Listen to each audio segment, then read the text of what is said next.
from New York City. I'm a news junkie. I love news. I watch all kinds of news from the BBC, NPR, CNN, the press, even Al Jazeera and Jerusalem Post and so forth. If it's good news, if it's interesting, I'm into it, especially if it's international.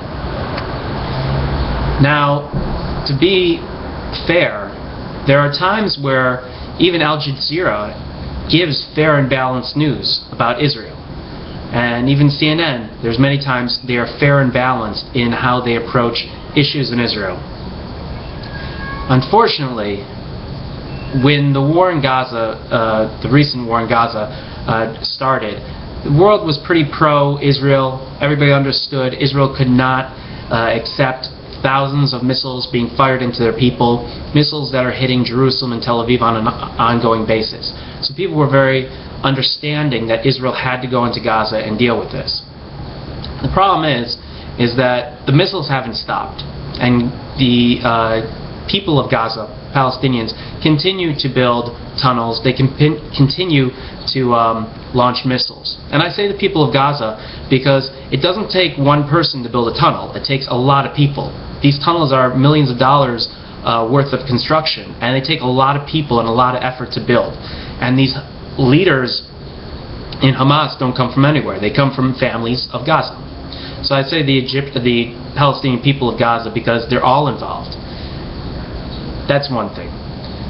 Second part is that the fact that the Palestinians continue to launch missiles into Israel, continue to build tunnels, and they will not accept ceasefires, means that Israel has to go further and further into Gaza and take care of business in more of a dramatic way.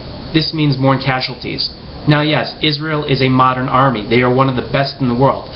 Even if you took the army of Britain and France and combined it together, they would still not be as big as the Israeli army. So you have to understand that there's going to be an unbalance in how many casualties are found on each side. The Palestinians are around almost 1,000 casualties already, while the Israelis are around 60 at this moment. Now it's very unbalanced, but hey, the good guy should be the one who's getting the upper hand, meaning Israel. Now, to be balanced in the media, they should understand this. They should understand that yes, Israel is a superpower when it comes to an army, and they have the capability to have lesser casualties. But at the same time, they cannot accept missiles being fired into Tel Aviv.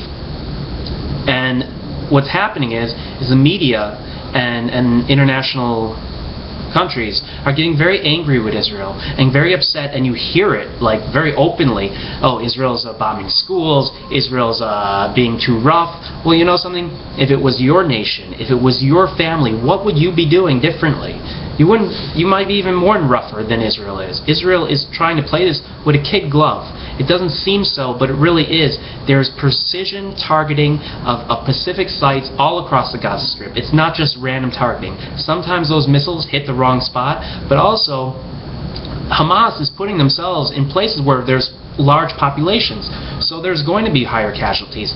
Also, a lot of these people in Gaza are protecting these people of the Hamas because they support them. So you're going to have larger casualties, and the media is not being fair in the balance that they have to understand there is a large casualty in Gaza for Palestinians because of these realities. They are not talking about how many missiles are falling. When you go and watch the news or hear it on the radio, all you can hear about is what's happening to the poor people of Gaza and children being killed. But they don't mention how many bombs every single day are falling into Israel. Just the other day, like 30 bombs fell into Israel. Not every one of them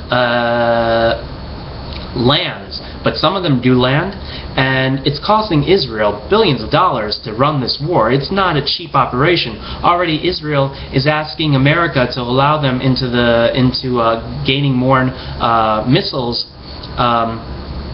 because America has like a center where they have missiles for Israel to take them. They have to pay for them, but they're in Israel right away, so Israel needs them.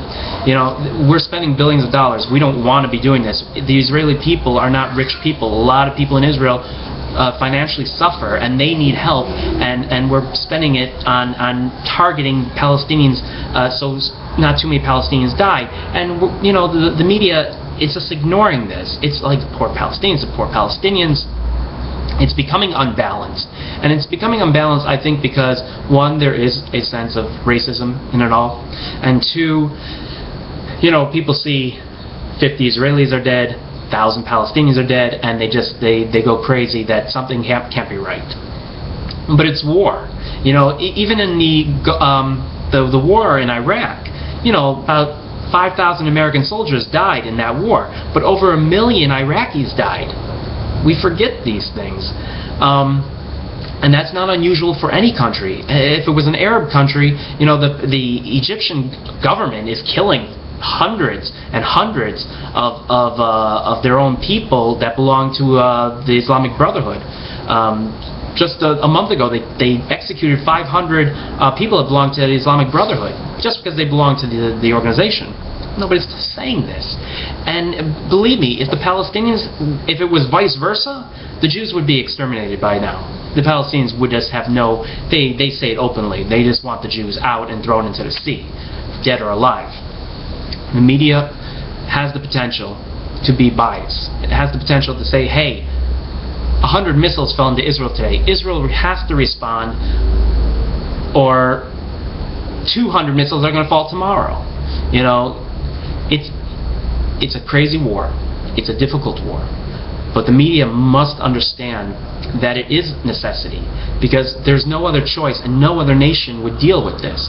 And for Israel to say, we're sorry, we accidentally bombed a school, hey, they accidentally bombed a school. Israelis are one of the most liberalist people in the world. You have people in Tel Aviv that are constantly protesting the war, and Jews, they like to say, oh, Jews control the media. But you know something?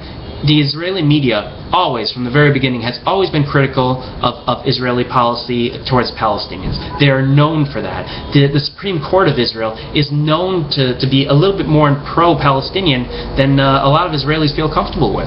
That's the modern Jewish concept, to be liberal.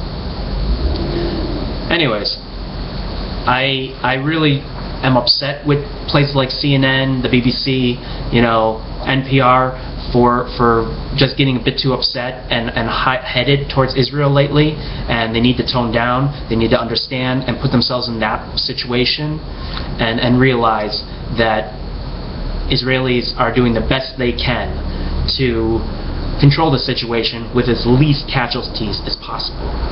God bless you all, and God bless Israel. Amen.